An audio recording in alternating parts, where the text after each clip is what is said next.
Hello, I'm Alice Gerlach, and here's the latest update from Spectrum Autism News.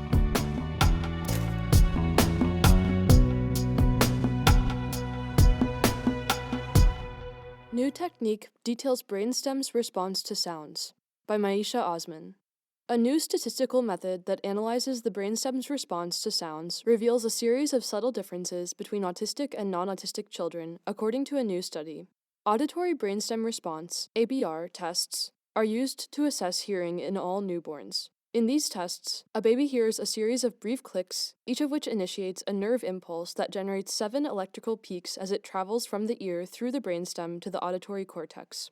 Researchers record the peaks using electrodes placed on the baby's scalp and usually focus on peak V, the largest and easiest to detect. Previous studies have shown that infants who are later diagnosed with autism have a slightly slower response on peak V than non-autistic newborns do. The new method, by contrast, analyzes the entire ABR response, detects micro-fluctuations in all 7 peaks, and can pick out larger delays in infants later diagnosed with autism.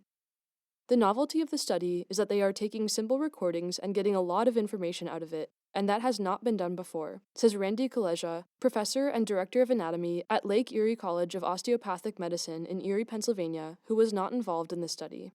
The technique could one day enable earlier diagnosis of autism or other neurological conditions, says lead investigator Elizabeth Torres, professor of psychology at Rutgers University in Piscataway, New Jersey. That could help clinicians start interventions earlier, she says. The researchers analyzed data from 54 newborns born between 2001 and 2018 and enrolled in studies through the New York State Institute for Basic Research in Developmental Disabilities. Across all 7 peaks, the 30 infants who were later diagnosed with autism showed an ABR delay of 1.74 milliseconds, compared with non-autistic newborns. This is a very large delay, considering that processes in this region are quantifiable at microsecond timescale, Torres says. Another cohort, at the University of Miami in Florida, 65 children aged 1 to 6 years, 18 of whom have autism, showed similar ABR delays in a subsequent analysis, suggesting that the response doesn't improve with age, Torres says. Cross-sectionally, we can conclude that these delays continue to persist.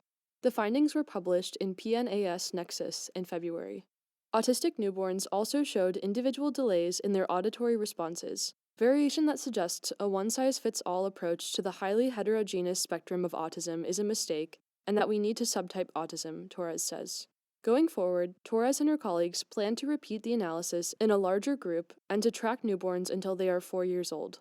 Children with speech impairments, and people with any of a variety of neurological conditions, can exhibit ABR delays, says study investigator Rafael Delgado, chairman at Intelligent Hearing Systems in Miami, Florida. Delgado owns stocks in that company, which makes the devices used for data collection in the study. Being able to differentiate autism from other neurodevelopmental conditions using the ABR test alone is difficult at this time, he says, but presenting the sounds to newborns at a faster rate may reveal a larger difference between autistic and non-autistic children, he adds.